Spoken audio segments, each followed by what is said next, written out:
Ayike lo lapha kwenu mama usindisiwe ngelilanga uNkulunkulu wamthethelela izono.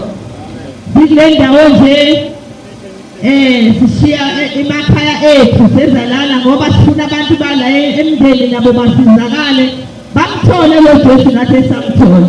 Akukho kunye sikulethile kule ndawo silethe uJesu, uJesu osindisayo.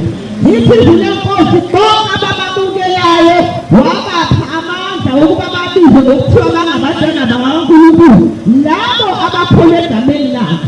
Alikho elinye igama esinikelwe emhlabeni esizosindiswa ngalo. Size ngoJesu lelana sizosiza omama baxakekile, abantwana baxakekile, obaba baxakekile ngoba baba baxakekile emakhaya abanye babashila abanye. Kodwa uma ungeza kuJesu mama, uJesu uyakwazi ukubuyisela umyeni wakho. Imithi ngeke kusize ngalutho.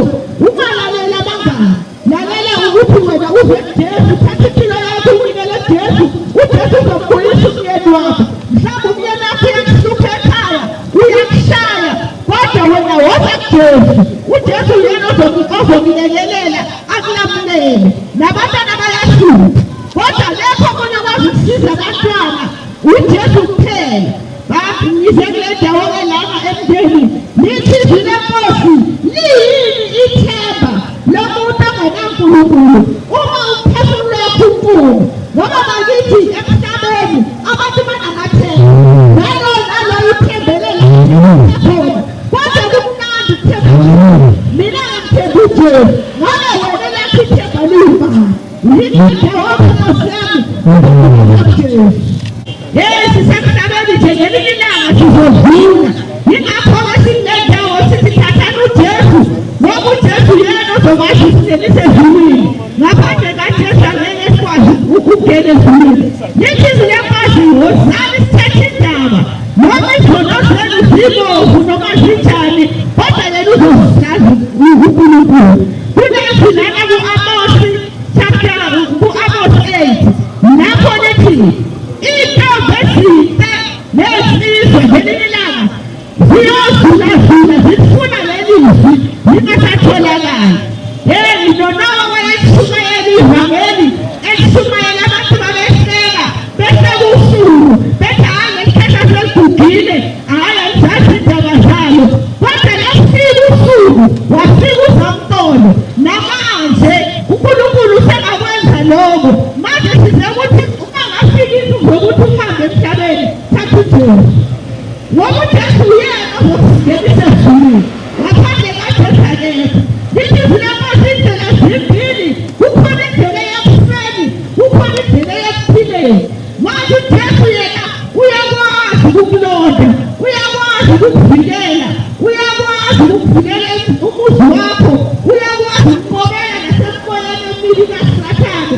uJesu uye ozosisiza bakithi. Silethe uJesu ke bakithi.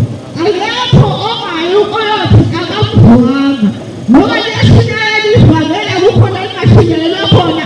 Manje akekho oyoba nezaba athi mina ngizange ngize. Size kule ndawo emndeni kuthi thatha uJesu. Bomama, uJesu kwenza ukuthi ube umama ekhaya, ungavalelani nendoda yakho asigeze izithathe sonke. uNkulunkulu umphile nami ngumama ukuthi ekhaya fanele ngenzeni. Nawe woza kuJesu uzokwazi ukuthi ubayelela kangakanani ekhaya lakho. Siyabonga bakithi kule ndawo ukuthi Nkosi yami uma wena ungazange umthathe uJesu ungafike ube nezaba ukuthi hayi ngoba namhlanje sebanile abanje angazi kuzofanele. Ngo-8 o'clock mhlawumbe ngingahamba ngoba insuku zomuntu emhlabeni zifishane. Uma ingakho esithi thatha uJesu. uJesu yena uzokusiza ukuthi ukwazi ukufinyelela kuye. Yekabuhlungu bakithi uma uhambe emhlabeni usuzwile izwi lenkosi ungazange umthathe uJesu. Bakithi isikhathi siphelile, isikhathi sokudlala. Abantu nabesibona sizabaqala ukuthi hayi laba nje bayahlelela olayini, abayenzi into abayenzayo. Siyabebetha silana kule ndawo, kodwa uJesu usithumile sifuna ukuthi sizokutshela nawe ngoba siyafuna nawe ukuthi ngelinye ilanga uhambe ezulwini. Bakithi bomama lithi izwi lenkosi kuphilisana abantwana benu ngendlela ekuyobangeyabo abayathi sebekhulile bangahluli kuye. Isesikhathini esinzima lapho omama benganayo imfundiso kubantwana. Kodwa uma ungenayo uJesu awukwazi ukufaka ukuphetha ekhaya, awukwazi ukufaka ukuphetha kumphakathi. Kodwa bona uJesu uyakwazi ukufaka ukuphetha uthi mntanami la ekhaya akuyo ebusuku la ekhaya akwadliwa lokhu. Abona nje abantwana bayayigcabanizela ngoba emakhaya omama banayo uJesu. Sibenendawo esithi thatha uJesu.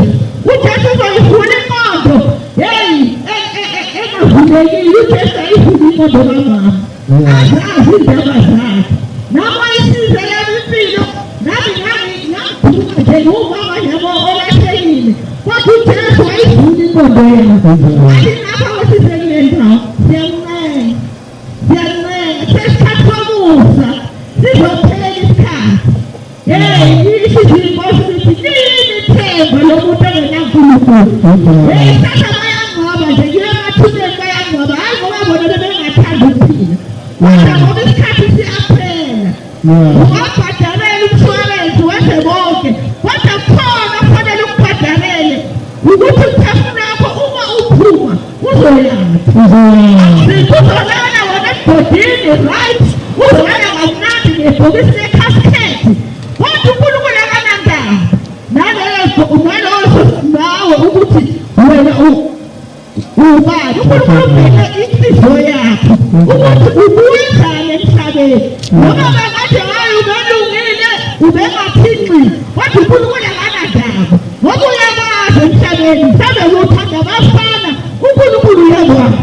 Mhlawumbe uphuza utshwala, uNkulunkulu uyakwazi. uNkulunkulu wazi inhliziyo yomuntu nomuntu. Hayi ukuthi bayathanda ukufa, kodwa ngoba isikhathi siyaphela. Siyakelile ithemba lakho emhlabeni. Uthembele, ungamthathi uJesu nje. Uthembele, uyazi ukuthi uthembele. Kodwa uma ungeza kuJesu, uJesu uzokusiza. Abantu abanye bathanda iy'nyanga. Thina sithemba uJesu. Akekho omunye ongasiza impilo yomuntu kaJesu. Akekho omunye ongagcina umuntu kaJesu. Nami kuphela konke sekuvakele konke mehlabeni uJehova. Wozani uthethe indaba,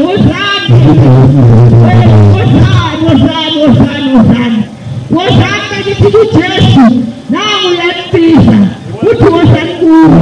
Silendawo nje akumnandi nathi ukuthi size lashiya emakhaya ethu, kodwa ngoba kunenhliziyo enozwela ukuthi ezo naba abantu bakithi bebhubhe emhlabeni.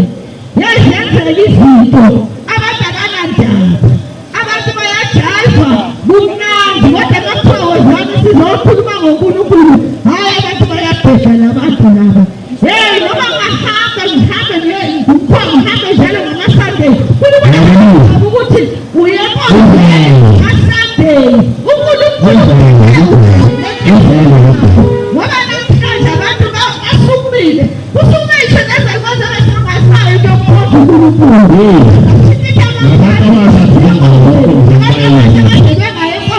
Ngizoze namhlanje ingoma zabo zakaNkulunkulu bacela bathi uNkulunkulu bacabanga ukuthi into yokudala. Becabanga ukuthi uNkulunkulu nje yini nje sebefuna lo abangakwenza ngoNkulunkulu. Phela namhlanje usuku ngabe bonke umuntu ujabule ukhonza uNkulunkulu, ngoba namhlanje kuyigcwelela. Kodwa ngoba sikhuluma ngoNkulunkulu abantu abanandaba. Uma ngaqala nje kubhola utshwala nabube mningi kubekwe la, hayi ikhali igoma phana nogoma ephana ethandwa ngabantwana leyomuntu wami. Ababona abantu bonke bangasondela ngoba kukhona lezinto abayithandayo, kodwa uNkulunkulu akamthanda abantu. Nayi indaba inkulu le ndaba itholakala kuJesu. Bomama, bomama wozani kuJesu uzokwazi ukukhulisa abantwana. nizokwazi ukuthi niphathe kahle abayeni benu, nizokwazi ukuthi hey uphatha amakhaya, ngoba ngeke uliphathe ikhaya ungenayo uJesu. Wozani uJesu ke bakithi namhlanje ntambama, kodwa umusibusise.